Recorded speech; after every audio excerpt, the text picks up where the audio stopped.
त्या पुरीच्या पायी भावला आपल्या बायकोची आठवणही राहिली नाही. अहो सुदामे, तुम्ही खड्ड्यात कसे काय पडला?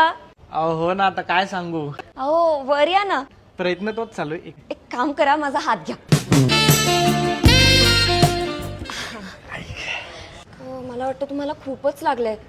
तुम्ही एक काम करा, माझ्या घरी चला, मी पहिल्या मजल्यावरच राहते. नाही ते मला चांगलंच ठाऊक आहे, पण नको, माझी बायको चिडेल हो. नको नको. बायको कशाला चिडेल? काही पण काय, तुम्ही चौथ्या मजल्यावर राहता, मी पहिल्या मजल्यावर राहते. मी डॉक्टर पण आहे, मला माहिती आहे, मी औषधं देते. चला. नाही ते सगळं मला मान्य आहे, पण नको, माझी बायको चिडेल हो खरंच. चला या, तुम्ही बसा इकडे. बायको बसा. फार चिडणार आहे अहो, हो. कशाला चिडेल? बसा तुम्ही. मी औषध आणि पाणी घेऊन येते. स्ट्रेस घेऊ नका, बसा इथे. फार वांदे होणार आहेत, बायको फार चिडणार आहे हो. हे घ्या पाणी. तुम्ही आता एक काम करा, इकडे शांतपणे पडा, झोपून जा.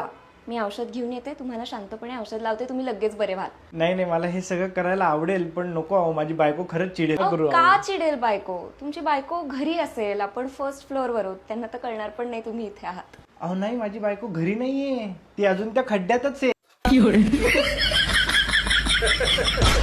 खड्ड्यातच अजून असतो.